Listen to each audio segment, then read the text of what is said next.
Radio. Aksyon Radio!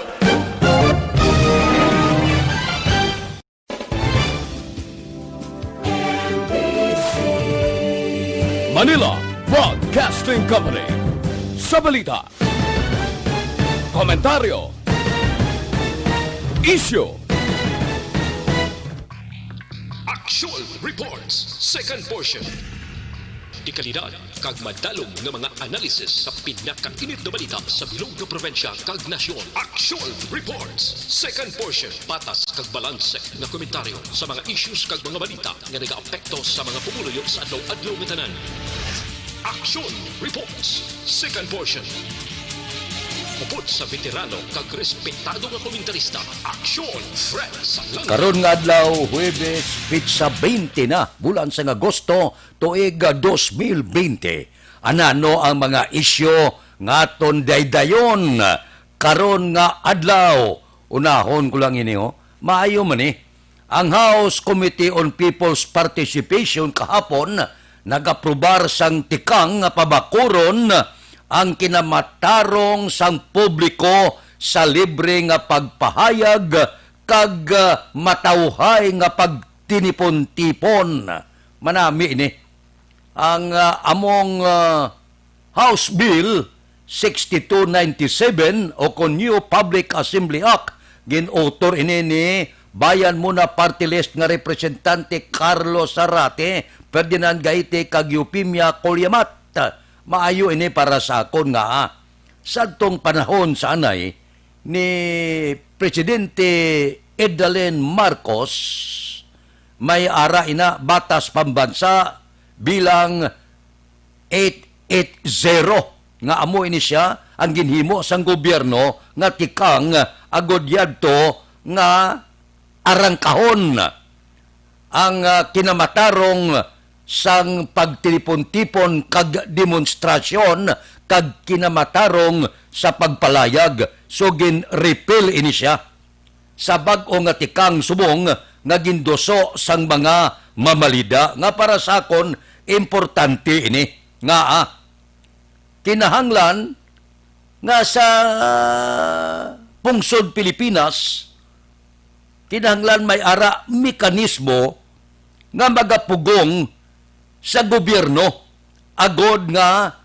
punggan ang pagtipon-tipon basta matawhay lang kag ipasiguro nga ma-exercise gid ang aton sini konstitusyon paagi sa hilway nga pagpalayag subong man hilway nga pagtinipon-tipon katulad sining demonstrasyon, protesta batok sa gobyerno, hibubunot lang inaya sang pumuluyo. Sa una sa panahon ni Marcos tapos kagid. Mulumarcha kas dalan, picturean kaya sang mga intelligence ni Marcos. Pagkatapos itudlo ka nga komunista ka. Kung daw ang imo sinikalain buot sang gobyerno, ipautwas mo komunista ka. Wala ka sang kinamatarong sa pagpalayag, sa inatanan gin-repeal ina siya. Kag ini siya, maayo nga tikang. Kay manti, Diyot dako lang, kung makarangka ka sa gobyerno, nga daw hindi among ginahimo, itudlo ka daw nga daw komunista ka na, daw rebelde ka na, daw wala ka na sang kinamatarong sa libre nga pagpalayag, kag daw kung magtinipon-tipon iya, ato balang daw gakunta gobyerno ka na. Kung hindi kaya magpabor sa anuman nga pulisa sa gobyerno, wala nagkakaulugan nga rigibilde ka. Malailas na kung gapasan ka, malay kagasakay ka sa tangkidigira. Ti isa ini ka matahom nga bisan paano may kinamatarong kita sa pagpautwas balas ang kalain buot naton, kung daw hindi kita konforme, nga hindi kita pagitudlo dayon nga daw komunista ka na, daw rebelde ka na ya, kung daw hindi ka konforme sa pulisa sa gobyerno. So ining pagpasar kapag approve sang New Public Assembly Act para sa akon dako ini nga bagay para sa aton mga kauturan nga nagapalayag lang sang ila hibubunot kag hindi konforme sa pipila ka pulisa sang gobyerno. Aksyon Radio Philippine Standard Time, las 6:42. Mabalik kami pagkatapos ini.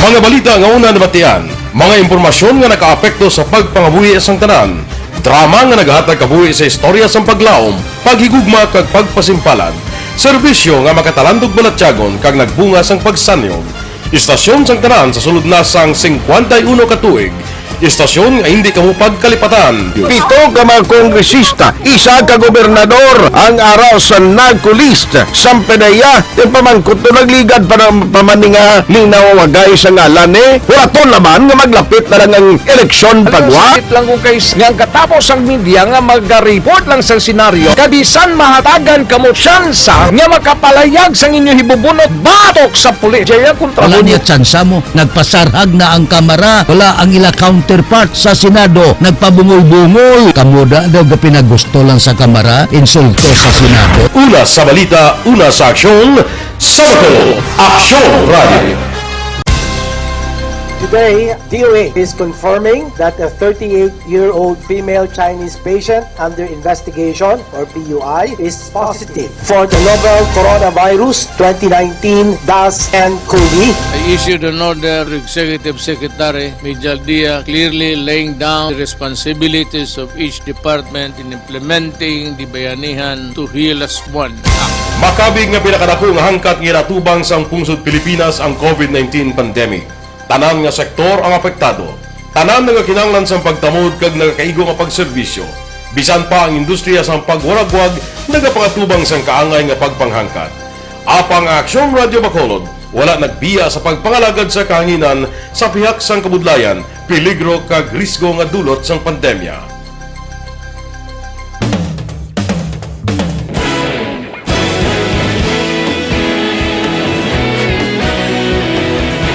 Sa sunod na sang 51 katuig, nasaksihan ang dedikasyon sa Aksyon Radio Bacolod sa pagdulong sa mga balita kag impormasyon para sa interes sang mga pumuluyo. Pila na ka henerasyon ang nag-agi, komitido sa gihapon ang Aksyon Radio Bacolod nga mag-alagad sa kahanginan nga tampad, wala sang ginadampigan kag ginahalungan ang kamatuuran. Sa tunga sang mainit nga away sa politika, ang istasyon nagapabilin na nga patas sa pagtalakay sa mga isyu kag problema. Bilang tagbantay sa kamatuuran, ginatagan sa importansya ang tawhanon nga kinamatarong kag nagakaigo nga proseso agud mawaragwag sang husto ang balita kag malikawan ang paglaptas ang salak nga impormasyon. Sa pagluntad sang kalamidad, gindulong sa inyo ang sitwasyon sa palibot kag padayon nga nagahatag sang pahanundom agud maluwas ang kaugalingon, ang pamilya, kalakip na ang tanan nga kaaksyon. Sa tion sang kasubo, nanari-sari nga mga matahom nga drama ang nagalingaw sa inyo.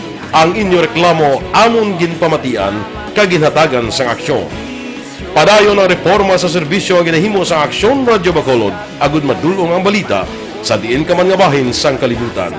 Ang Aksyon Radio Bacolod nagapanguna sa kadamuon sang online engagement sa isla sang Negros. Ang Facebook followers ng istasyon ang nagdangat na sa masobra tunga sa milyon.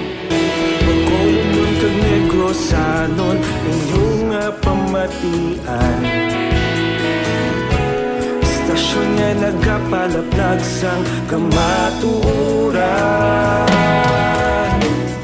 Humalin sa tutubtub suwong, nagapanguna sa gihapon sa balita, serbisyo publiko kag kalingawan ang Aksyon Radio. Napili bilang finalist sa UP Broadsox Choice for Gandingan ng Katarungan sang Gandingan Awards 2020 ang Aksyon Radio Bacolod.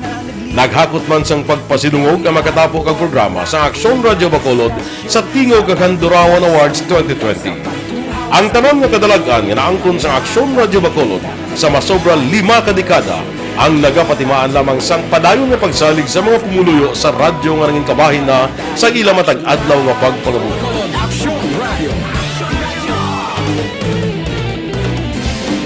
Una sa balita, una sa aksyon, sa Bacolod Aksyon Radio. Ikaulog na na'y sa bisan anong kahintangan. Responsable at pagbalita kadahil na Na morning, bilog nga dakpanwa sa Bacolod, bilog nga probinsya sang Negros Occidental. Aksyon Hotline. Mayad-ayad nga aga sa liwat sa aton sini nga magka-aksyon nga nagamonitor na karon nga aga sa aton. Maayong udto Pilipinas, Aksyon, Balita, Banat Bulig. Mayong hapon naman sa ito mga palanggang mga palamati. Ang inyo naman kubos nga lagad sa Tito Wilma, upod ninyo karong nga hapon sa pagpangalagad sa palatuntunan. This is my life. Amon, first time ni natabo diri sa aton sa Pilipinas kag sa kalibutan nga nag-amo ning senaryo ta. Yes, maayong gabi kalibutan. Welcome na sa pagpangalagad sa Aksyon Firing Line. May gabi sa liwat, kamusta naman mapalangga naman tagpalamati, region-wide mga palagag kita sa labilin isa ka oras, 19 minutos, karon ngadlaw Miyerkules. Anniversary Aksyon Radio Bacolod. Isa po. Aksyon Radio Philippine Standard Time las 6:48 na. Daw 13 ka opisyal ang gintulok masakit kag ipapanaugan suspension order. Sino nagsiling sini? Opisina sang Ombudsman. Nagkalain-lain nga kaso, mando ni Ombudsman Samuel Martires. Napitsahan Agosto 18, ang tanan nga mga opisyal gimpaidalom sa preventive suspension. Masakit kainom kabulan, wala sweldo. Puwerte pa ni, kagkon pananglitan madutlan sang kaso, mahimo magresulta sa pagkakas sa serbisyo. Pero si Duque daw pinalangga gino sang presidente. Command responsibility dapat manabat ini siya. Siya pag inatudlo nga godfather sa mafia. Pero daw lapit gid siya kay Presidente Rodrigo Duterte. Hasta subong daw palangga gid siya gyapon. Daw hindi gid siya pagkakason sa pwesto. Porte nga ano ayan ang bertod ni Duque daw malapit-lapit di siya no? Sa presidente. Ano ayan ang madalom nila nga kaangtanan sini. Nga daw palangga gid siya ni Presidente Rodrigo Duterte. Pero kung pamatian ta, ang palayag sadto sang presidente nya kinahanglan manabat ang sinuman nga may ara sang korupsyon sa sulod sang ahensya. Di panahon na nga imbestigaron kung sa bagay. Wala pagin man mapamatudan. Initanan lunsay pamalang aligasyon. Pero ang aligasyon tuman kasakit. Kaya ang ginakuot nga kaban sang ahensya, kwarta mo, kwarta nila, kwarta naton tanan ang ginakuot. Nga among pinakaimportante nga ahensya sa tion sang emergency. Ba, kung matuod ang report, ginkamasaan ginila ba? Porte, kung malapit ka sa luwag, pwede kaya ka negosyar gali.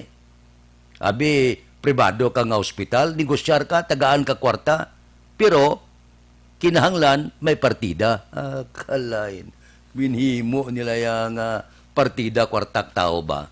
So, kung mapamatudan ining aligasyon, kinahanglan ang tanan nga opisyal kakason. Wala tagasiling, nga ang tanan nga empleyado involved dire, ang ginatumo dire, ang nagahimo malang sang kalakasan kag irregularidad, amo ang may mga ranggo kag opisyal sang PhilHealth. Tikabay pa mas temprano, matapos ang investigasyon, mapamatbatan ang nakasala, kag kung mahimo, hindi lang kakason sa serbisyo, isulod din sa kalaboso. Aksyon Radio Philippine Standard Time las 6:51. Mabalik kami pagkatapos ini. Sa dinami-dami ng usapin ngayon tungkol sa COVID-19, nangingibabaw ang tanong tungkol sa expanded testing. Ano nga ba ang expanded testing? Bago natin sagutin ito, mahalaga munang malaman natin kung ano ang confirmatory test para sa sakit na COVID-19. Ang reverse transcription polymerase chain reaction o RT-PCR ay isang laboratory test na tumutukoy sa mismong virus sa loob ng tao. Ang RT-PCR ang siya lamang test na ginagamit upang makonfirm ang sakit na ito. Kaya nitong alamin kung may virus na sa katawan ng isang tao bago pa man lumabas ang sintomas. Kaya naman sa ating expanded testing, RT-PCR ang ginagamit natin ngayon. Hindi ito katulad ng Rapid Antibody-Based Tests o RATs na tumutukoy lamang ng antibodies sa katawan. Sino-sino ang kabilang sa expanded testing? Sa expanded testing, ang mga sumusunod na mga tao na may history of travel sa isang lugar na may COVID-19 o nakisalamuha sa taong may COVID-19 ay sasailalim sa RT-PCR test. Una, mga pasyenteng may malubha at kritikal na kalagayan. Ikalawa, mga pasyenteng may edad 60 pataas, pasyenteng mayroong ibang sakit, o mga pasyenteng may maselang pagbubuntis. Ikatlo, mga pasyenteng may bahagyang sintomas. At ikaapat, iba pa nating kababayan at mga healthcare workers na walang sintomas ngunit may travel history o contact. Mayroon na tayong mga laboratorio na kayang gumawa ng RT-PCR sa Luzon, Visayas at Mindanao. Sa kasalukuyan, layunin ng ating gobyerno na tumaas pa ang health system capacity ng bansa upang matest sina lolo, lola, kuya at ate na pasok sa populasyong kailangan ng testing. Ginagawa natin ito upang mabigyan ng tama at agarang atensyong medikal ang mga pasyente at para matukoy ang iba pang tao na nakasalamuha nila. Mahalaga ang pagpapatest sa paglaban sa pandemya, pero mas mahalaga kung mapapanatili ang kalusugan ng ating katawan. Mas mainam kung lalabanan natin to ng sama-sama. Ika nga, prevention is better than cure. Mag-exercise, kumain ng tama, practice cough etiquette, sundin ang 1 meter rule sa physical distancing, maghugas ng kamay, at higit sa lahat, kung maaari ay magstay at home. Samahan kami sa susunod na video para malaman ang kaibahan ng RT-PCR sa RATs.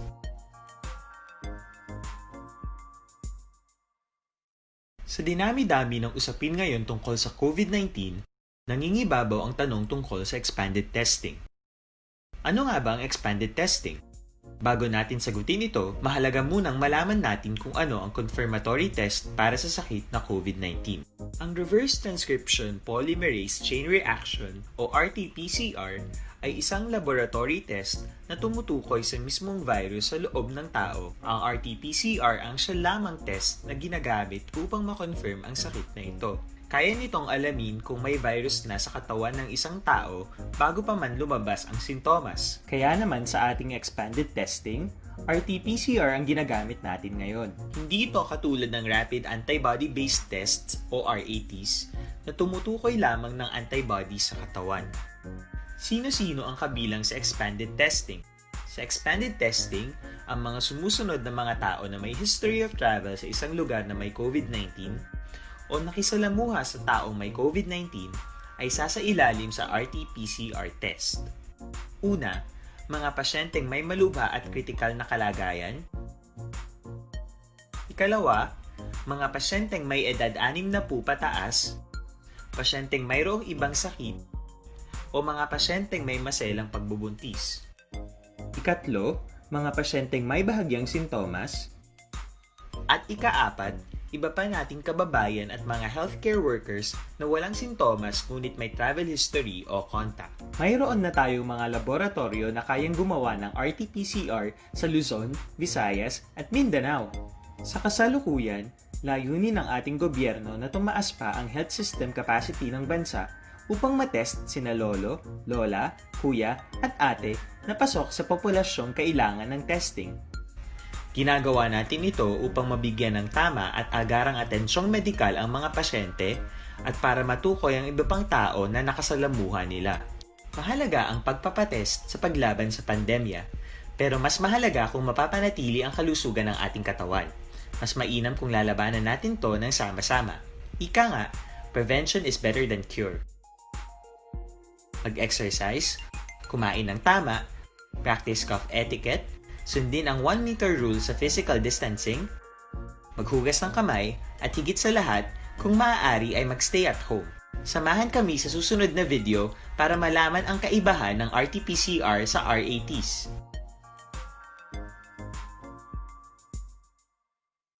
Sa dinami-dami ng usapin ngayon tungkol sa COVID-19, nangingibabaw ang tanong tungkol sa expanded testing. Ano nga ba ang expanded testing? Bago natin sagutin ito, mahalaga munang malaman natin kung ano ang confirmatory test para sa sakit na COVID-19. Ang reverse transcription Philippine Standard Time, lasay 56. Datos ang Region 6, Babakulo daw nagapangunaw ang syudad sa Bacolod sa COVID-19. Daw nga inasod-asod ang biktima. Kung sa barangay kapitan, 3 na ang inigo sa COVID-19. Inigo ang barangay kapitan sa Mansilingan. Inigo ang barangay kapitan sa Banago. Kahapon, inigo naman ang barangay kapitan sa Singkang Airport. Ay kadamo na sa mga frontliner naton nga mga nagkalaigo. Madamo sa mga staff personnel sa regional hospital ang naglaigo. Doktor, nurses. Madamo sa ngaton mga frontliner ang nagkalaigo. Una ini sila. Gabandira ini sila kung COVID-19 ang paghahambalan. So, hindi lahog-lahog ini. Hindi naton pag-take for granted ini nga balatian kay dihamak na mga nagkalaigo. Dihamak na ang mga naigo sang kagaw nga ni. Masakit, bro. Amak mo nga 14 diyas ka nga i-quarantina. Sa sulod sang 14 diyas, wala pa na siguro kung mag-ayo ka. So, hindi naton ini paglahog-lahogan. Hindi naton pagpabayan. Dapat ipatuman kag tumanon ta ang tanan nga paandam sang gobyerno nasyonal, probinsyal, lokal, kag departamento sang ikaayong lawas. Wala gid perdihon. Galibog nga ulo ko nga gaugtas pa ang aton sini nga kapulisan. May mga nagakadakpan pa sa korpyo, wala face mask. Anong nagakatabo sa aton? Sakit-sakit ini, pinsarabla, nga kon iguon ka sang COVID gani, labi na gid kon wala ka sang kwarta sa ulod sa bulsa mo, disgrasya ka pa. Sulod kay mo to sa isa ka isolation nga kwarto, nga daw wala magadulong pagkaon si mo kay manti pigado pangabuhi. Amo na nga siling ko, galibog ang ulo ko nga daw gina pasapayan sa tao bala. Makita ko kung isa malabayan ko, wala man gani kasuksok pismas. Daw wala lang. Nagpadulong ko sa iban nga banwa, sa kawayan dito, nagkanto ko to, tao to lang pismas niya. Yung ko bilib man ko ba?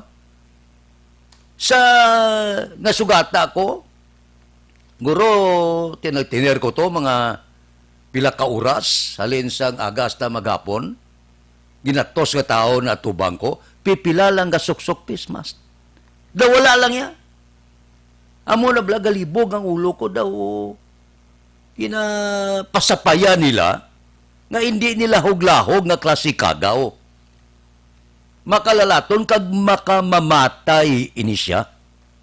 So, kapila na halin sang una pa, wala untat radyo, telebisyon, pamantalaan, nga nag-ayo kita.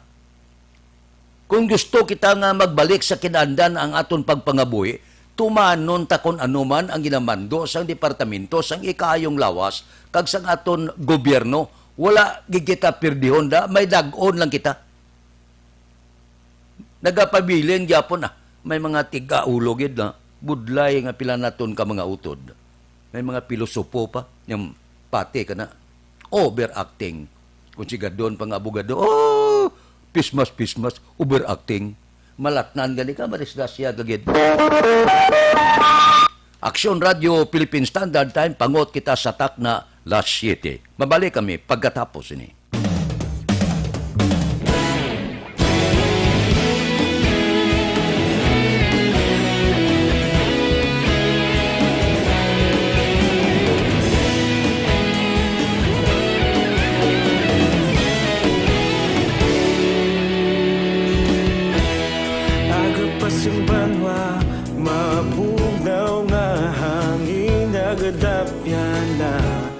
Ikaw nang ginapamatian namon ginasandigan. Tingog sang probinsya, kamatuuran ginapalap na. Minsay nga may dala, paglaom kag kasanag. Tinuig na nagligan, ikaw gihapon ang ako nga sa pagtuhaw sa biton. Mga balita may dala inspirasyon. Aksyon radyo, bakolod man sa gihapon. Padayon Aksyon radyo, bakolod saludo sa imo. Padayon Aksyon radyo, salamat kisa pagserbisyo. Patas kag balanse, matuod nga mensahe, wala sang ginadampingan. Padayon Aksyon radyo.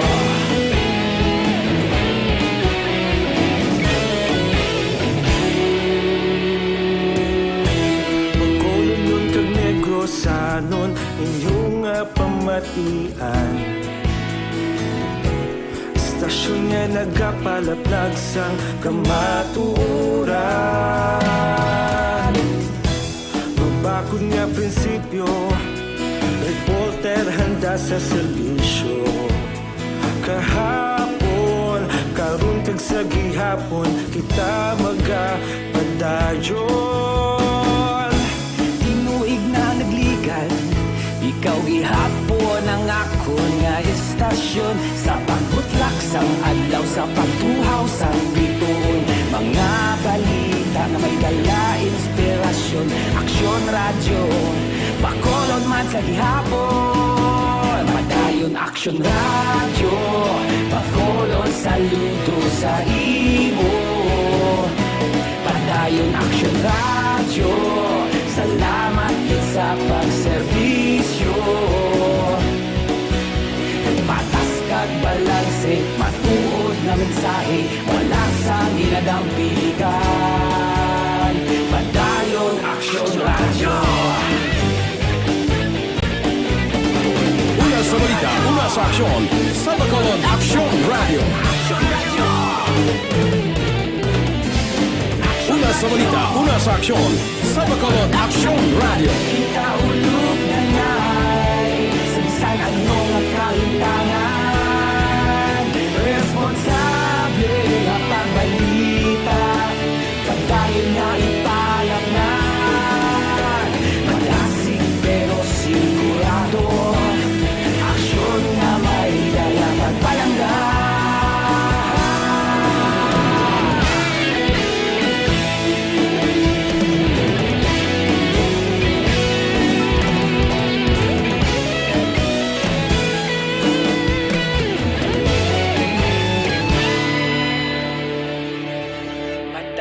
Aksyon radyo, bakolod saludo sa imo.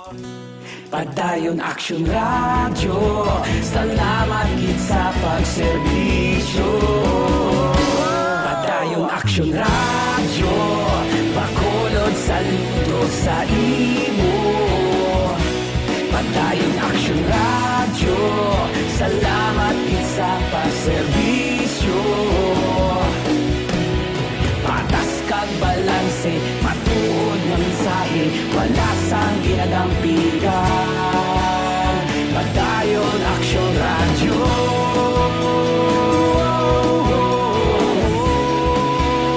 Padayon Aksyon radyo.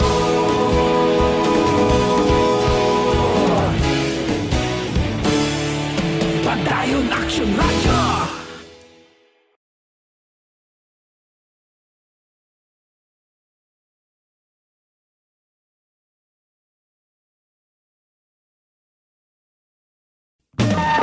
Aksyon Radio Philippine Standard Time, La City Size, standby na. Sa aton Aksyon Balita Morning Edition, liwat magadulong sa aton sa mga balita lokal, national, international, sports, kag artista. Upod kita, ay Aksyon Boy Duran, kag Aksyon Eden Aboso, Aksyon Fred Salanga, una sa balita, una sa aksyon, sa Bacolod, Aksyon Radio.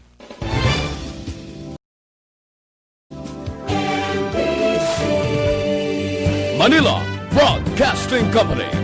Sa balita, komentaryo,